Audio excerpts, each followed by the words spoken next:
I welcome the opportunity today to talk on these statements. I do acknowledge and agree with the comments from Deputy Bruton that these are really instruments. The transition statements are probably not the best mechanism for accountability because they do refer to points so far in the past, and this is such a dynamic and a quickly changing policy environment that we're dealing with. However, it is always welcome to be able to stand here and talk about environmental issues, climate and biodiversity. I think one of the major charges that is made most often against politicians and governments by scientists and NGOs and people who are passionate about this area is that there is a lot of talk, but not the action that's required. It's that issue: are we moving from the rhetoric to action? I'm going to read a little bit from the speech by the Taoiseach Micheál Martin at the Dublin Climate Summit in May, where he said that the challenges facing us from climate change are stark. The truth is that not acting is not an option. The challenge is profound. Genuine transformation is required. We must do it quickly. And that the government that he leads is committed to providing this leadership.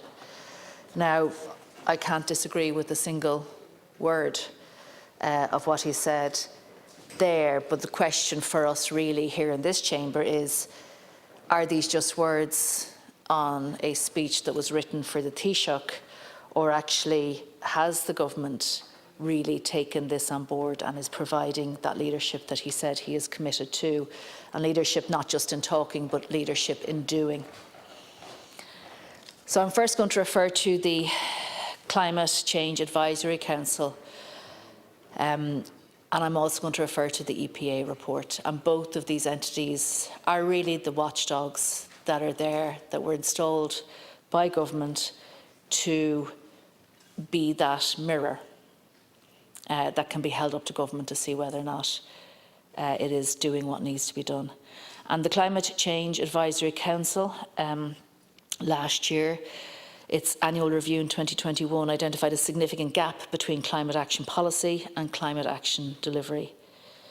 The review emphasised the urgency of shifting from planning to action in order to reduce emissions and to put Ireland on track to achieve climate neutrality and resilience by 2050.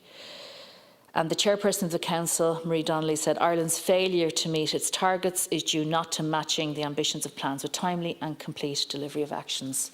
So I think it's clear that the government hasn't met, in the mind of the Climate Change Advisory Council at least, the move from rhetoric to action.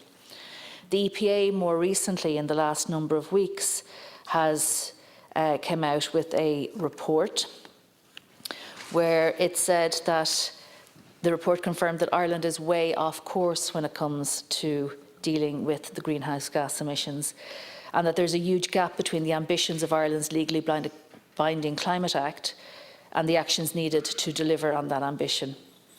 The report highlighted that even in the unlikely event that every planned climate policy and measure outlined in the Climate Action Plan were fully implemented on time, Ireland's greenhouse gas emissions would only fall by 28% by 2030, which is a little over half of what's required. So they say that, the reporting on it says that Ireland already looks to be in deep trouble.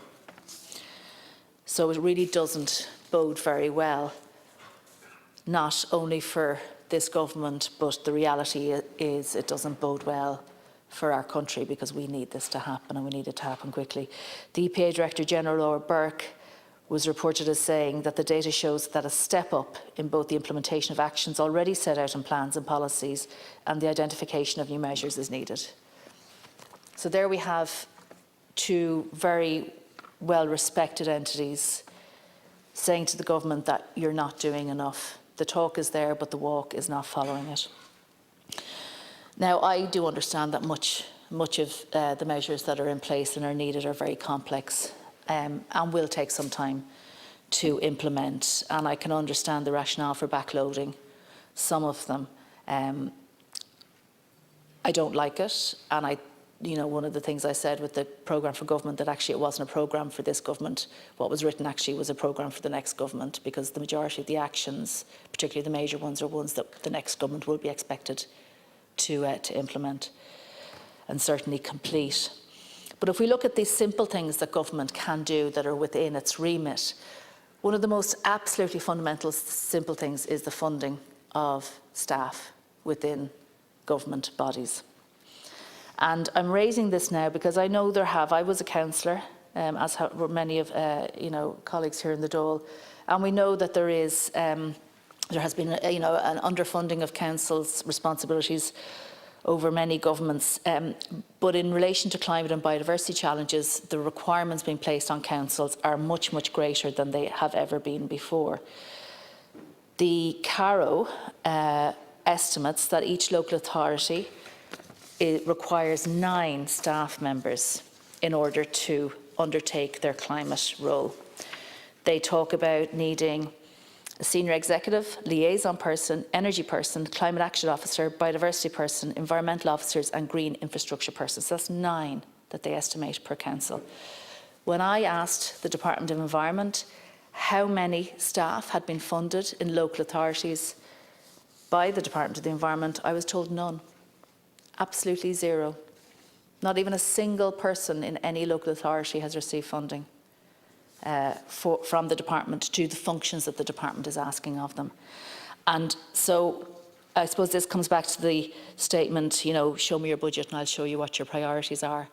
And when I look at the priorities of government at the moment, and I'm going over time here, but what I would say is that I do not believe, judging by where you are prioritising your spend, that you are prioritising climate or biodiversity action. If you compare that budget with 144,000 that's been given to developers to build a single apartment, that would pay for 2 staff members in each authority. So I would ask you to rethink your priorities and focus on the actions that you can simply achieve. Thank you. Thank you, Deputy.